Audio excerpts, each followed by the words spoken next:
अस्सलाम वालेकुम स्टूडेंट्स, कैसे हैं आप सब लोग। उम्मीद करती हूँ आप सब खैरियत से होंगे। अल्हम्दुलिल्लाह मैं भी बिल्कुल ठीक हूँ। और आज का जो हमारा टॉपिक है, this is nucleic acid hybridization, Southern blotting and Sanger's method. Actually last time हम लोग न्यूक्लिक एसिड हाइब्रिडाइजेशन जो है इसका इंट्रोडक्शन देख चुके थे। आज हमने सांगर्स मेथड और साउदर्न ब्लॉटिंग दोनों प्रोसेसेस को देखने एक्चुअल में हम किस तरह कर। तो लेक्चर को स्टार्ट करते हैं। ये आपका पेपर सी में से है, botany, BSc botany paper C, जो सेल बायोलॉजी एवोल्यूशन का आपका सब्जेक्ट है, उसमें से है। तो आप वीडियो को लाइक करें, ज्यादा से ज्यादा वीडियो को शेयर कर दें, चैनल को सब्सक्राइब कर दें, और इसके अलावा जो है आप इंस्टाग्राम पे जरूर फॉलो करें ताकि डीएम करके जो है आप किसी भी तरह की इंफॉर्मेशन ले सकते हैं। तो लेट्स गेट स्टार्टेड। हमारे पास सबसे पहले जो मेथड है वो है साउदर्न ब्लॉटिंग। एक्चुअल में मेथड यानी जो प्रोसीजर है हमारे पास वो है न्यूक्लिक एसिड हाइब्रिडाइजेशन का, यानी सीक्वेंसेस का एक प्रोसेस है जिसमें हम सीक्वेंस निकालते हैं न्यूक्लिक एसिड के, यानी न्यूक्लिक एसिड्स में या डीएनए में कौन से न्यूक्लियोटाइड्स हैं, किस तरह से अरेंज है, उनका क्या सीक्वेंस है। अब इसमें जाहिर है डिफरेंट आप मेथड्स यूज कर सकते हो। तो उसमें एक मेथड साउदर्न ब्लॉटिंग है और दूसरा अब साउदर्न ब्लॉटिंग में होता क्या है, it is a particular method, एक खास मेथड है हाइब्रिडाइजेशन का, ठीक है ना। ये हाइब्रिडाइजेशन का एक मेथड है दैट एनेबल्स रिसर्चर, तो रिसर्चर को हेल्प करता है या इस काबिल बनाता है to determine the not only, ना कि सिर्फ ये कि whether a particular sequence is present, कि यहाँ पे पार्टिकुलर सीक्वेंस कोई खास सीक्वेंस प्रेजेंट है में with in a template of the DNA, but how many such sequences are present, लेकिन ये भी बताता है, आप ये भी गैस कर सको या एनालाइज कर सको कि कितने इस तरह के सीक्वेंसेस प्रेजेंट हैं, and the size of restriction fragments contains the sequence, और साथ ही साथ रिस्ट्रिक्शन फ्रैगमेंट्स के साइज पे भी वर्क किया जा सकता है, या उसके बारे में भी जाना जा सकता है कि रिस्ट्रिक्शन फ्रैगमेंट का क्या साइज होगा जिसमें ये सीक्वेंस प्रेजेंट है, ठीक है। तो the restriction fragments made visible, इनको विजिबल किया जाता है with the help of a dye, dye use करके यानी कलर यूज करके, डाई यूज करके इसको विजिबल कर लिया जाएगा, यानी देखने के काबिल बनाया जाएगा, and would appear as a smear on the gel electrophoresis. होता यह है कि जेल के ऊपर एक स्मीयर की फॉर्म में ये जो है विजिबल होते हैं, यानी एक स्मीयर कहते हैं, पैटर्न सा बन गया लेकिन उसमें कोई खास आपको वाज़ेह चीज नहीं नजर आती, उसको हम स्मीयर कहते हैं, ठीक है। तो जब आप उसको डाई लगाते हो तो डाई से आप उसको विजिबल कर सकते हो, and the DNA bands different can act selectively, और इसके अलावा जो डीएनए बैंड्स है, band of interest, can selectively visible by using the labelled probe, और जो डीएनए के डिफरेंट पार्टिकुलर फ्रेगमेंट हैं जिसको आप सेपरेट करना चाहते हो या देखना चाहते हो, तो लेबल प्रॉब की मदद से आसानी से विजिबल कर सकते हैं। And the label probe consist of the multiple copies of the radioactive, और आपको पता है कि जो एक्चुअल में ये प्रोब होता है ये मल्टीपल कॉपीज ही होती हैं, लेकिन रेडियो एक्टिव और fluorescent labelled piece of DNA की होती हैं, यानी एक ऐसा डीएनए जिसको रेडियो एक्टिव बनाया गया होता है, जिसको फ्लोरेसेंट बनाया गया होता है, और जिसको फिर हम उसके साथ जोड़ के कॉम्प्लीमेंटरी बना के तो उसको विजिबल कर सकते हैं। Piece of DNA that can base pair with the DNA of interest, जो डीएनए ऑफ इंटरेस्ट के बाद साथ बेस पेयर करता है, उसके चमकने की वजह से या नजर आने की वजह से, उसकी रेडियो एक्टिविटी की वजह से हमें पता चल जाता है कि हमारा डीएनए ऑफ इंटरेस्ट भी यहीं पे प्रेजेंट है। बात की समझ आ गई। And the DNA being tested is transferred, और ये जो डीएनए जिसको हम टेस्ट करना चाह रहे हैं या देख रहे हैं, is transfer from gel to a solid spot, इसको एक सॉलिड स्पॉट के ऊपर लगा दिया जाता है ताकि उसको एनालाइज कर सके, और वो सॉलिड स्पॉट यूजुअली जो है वो नाइट्रोसेलुलोज की हो सकती है या फिर नायलॉन की मेम्ब्रेन बनाई जाती है। नायलॉन का आपको पता होगा, बारीक बारीक दानेदार सी, जो जिसको जिसको आप प्लास्टिक नहीं होता, वो एक्चुअल में प्लास्टिक से थोड़ा डिफरेंट होता है, पॉलीमर, तो वो नायलॉन की मेम्ब्रेन बनाई जा सकती है या फिर नाइट्रोसेलुलोज की मेम्ब्रेन बनाते हैं। And such transfer is called the southern blotting, और इस प्रोसेस को हम जो है या इस ट्रांसफर को साउदर्न ब्लॉटिंग कहते हैं, ठीक है। अलावा ये है कि इट इज ए मेथड, ये ऐसा जो सांगर्स मेथड है, दूसरा मेथड अब हम जिसकी बात कर रहे हैं कि this method for determining the nucleotide sequence, ये मेथड इसलिए कि हम न्यूक्लियोटाइड सीक्वेंस को डिटरमिन कर सकें, और इसमें हम कौन से काम कर सकते हैं। हैज डेवलप्ड बाय द सांगर, सांगर ने इसको डेवलप किया था, सांगर उसका नेम था, इस वजह से इस मेथड को नाम भी सांगर्स मेथड दे दिया गया।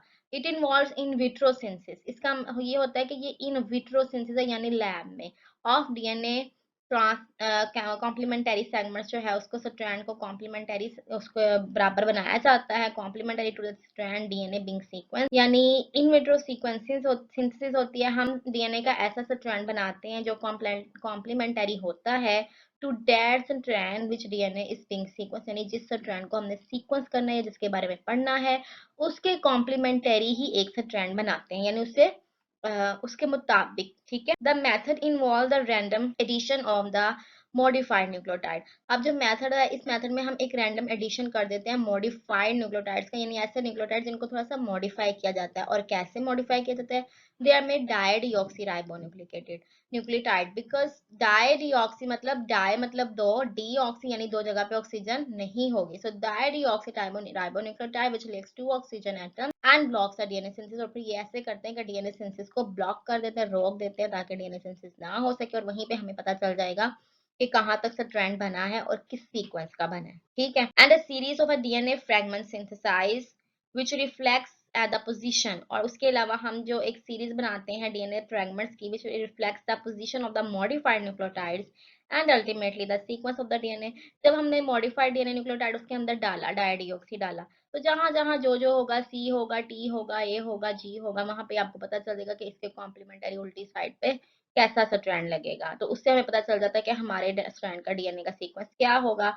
तो before beginning the synthesis procedure the DNA to be sequence is cut up. सबसे पहले तो ऐसे होता है कि डीएनए के सीक्वेंस को कट अप किया जाता है इनटू द रिस्ट्रिक्शन फ्रैगमेंट्स, यानी डिफरेंट फ्रैगमेंट्स में उनको तोड़ दिया जाता है, फिर प्रोसेस शुरू करते हैं। And the method involves the following steps. और अब इस मेथड में कौन कौन से स्टेप्स हैं, ये सब स्टेप्स हैं, इनको देख लेते हैं। अब सबसे पहले क्या होगा, a preparation of one of the strands of the DNA fragment is divided into 4 portions.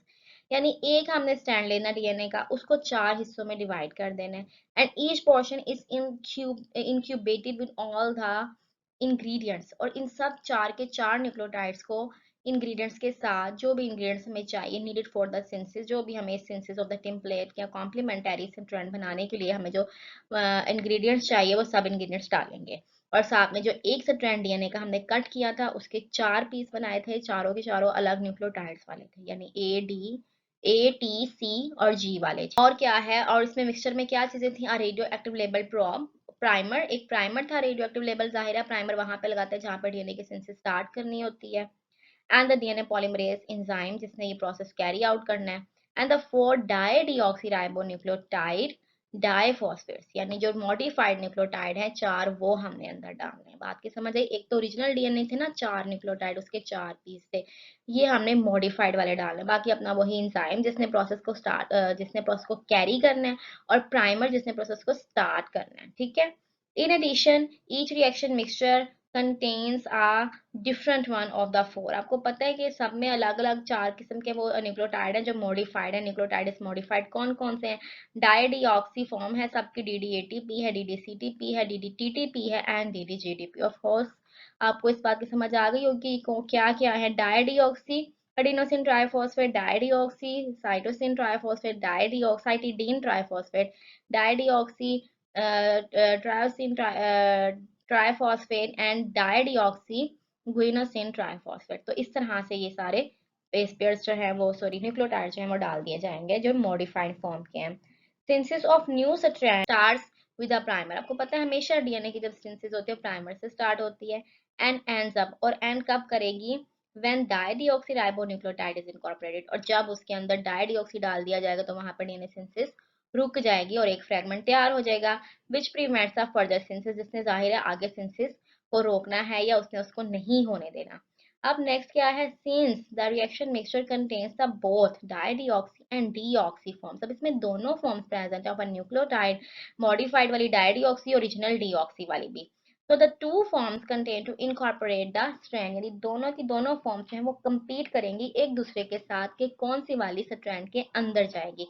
अब जो कॉम्पिटिटिव होगी वो उस स्ट्रैंड के अंदर इनकॉर्पोरेटेड हो जाएगी। Eventually a set of A radio active strand is generated, और नेक्स्ट जो हमारे पास एंड पे है वो एक रेडियो एक्टिव स्ट्रैंड बन जाएगा। इसके अलावा the DNA strand from each reaction mixture, her strand से हर रिएक्शन मिक्सचर से DNA strand is separated on gel electrophoresis, separate separate उसको अलग कर लिया जाएगा, जेल इलेक्ट्रोफोरेसिस पे लाया जाएगा on polyacrylamide gel, and which can separate strand differing little as nucleotide in length. यानी उसकी ये क्वालिटी होगी, ये पॉलीक्रोमाइड जेल जो है वो इस अंदाज में उसको अलग करेगी डीएनए के तमाम स्ट्रैंड्स को, कि एक छोटा सा न्यूक्लियोटाइड का फर्क भी होगा ना, न्यूक्लियोटाइड की लेंथ का फर्क जैसे होता है छोटा सा, उसको भी वो क्या आसानी से जो अलग कर सकती है, इसी तरह वो डीएनए के डिफरेंट स्ट्रैंड्स को भी अलग कर लेगी। And the sequence of newly synthesised strand is read, और उसको आसानी से पढ़ लिया जाएगा directly by the band of gel, जैसा बैंड बना है उसके मुताबिक आसानी से स्टैंड को पढ़ लिया जाएगा कि पहले जी है, टी है, सी है, जो भी from that the sequence on the original stand can be deduced. और इससे रिजल्ट ये होगा कि हम ओरिजिनल स्टैंड के सीक्वेंस को फाइंड आउट कर सकते हैं कि हमारे पास ओरिजिनल स्टैंड का सीक्वेंस क्या था जिससे हमारे पास ये वाला सीक्वेंस बना है। मकसद तो हमारा यही था ना इस सारे प्रोसेस का, कि हम ये पता कर सकें कि डीएनए स्ट्रैंड में न्यूक्लियोटाइड्स का क्या सीक्वेंस है। पहले हमें नहीं पता था, हमने ओरिजिनल डीएनए डाल दिया, मॉडिफाइड वाली बेसिस डाली, प्रोसेस को कैरी आउट किया, एंड पे हमारे पास कुछ मॉडिफाइड से स्ट्रैंड निकले। उन सबसे स्ट्रैंड्स को हमने सेपरेट किया। जब उन सबको सेपरेट किया तो उन्होंने जो सीक्वेंस में बताया कि पहले सी है, टी है, ए है, जी है, उसके कॉम्प्लीमेंटरी सी से सामने हमेशा टी आएगा, जी के सामने हमेशा ए आएगा। तो कॉम्प्लीमेंटरी हम उसको लगा के सारे सीक्वेंस को आसानी से इसको चेकआउट कर सकते हैं कि हमारे ओरिजिनल डीएनए स्ट्रैंड का क्या सीक्वेंस था। बाकी इसकी डिफरेंट एप्लीकेशन है, लैब में है, ह्यूमन के केस में, कुछ क्रिमिनोलॉजी में आप इसको यूज कर सकते हो, एनिमल्स के केस में, यानी डिफरेंट लेवल्स पे फिर इसकी लैब में जरूरत पड़ती है कि सीक्वेंस चेकआउट किया जाए, इसका ये सीक्वेंस है उसके साथ मैच कर रहा है या नहीं। तो डिफरेंट एप्लीकेशन में फिर आगे हम इसको यूज करते हैं। तो it was today's lecture. I hope के लेक्चर इजी भी रहा होगा, आपको समझ भी आ गई होगी। और अगर ऐसा है तो लाइक जरूर किया करें और कमेंट करके बताया करें कि आपको लेक्चर कैसा लगा और नेक्स्ट लेक्चर या टॉपिक किस पे होना चाहिए। मुझे इजाजत दीजिए, अपने मुझे दुआओं में याद रखें, अपना बहुत ज्यादा ख्याल रखें। अल्लाह हाफिज।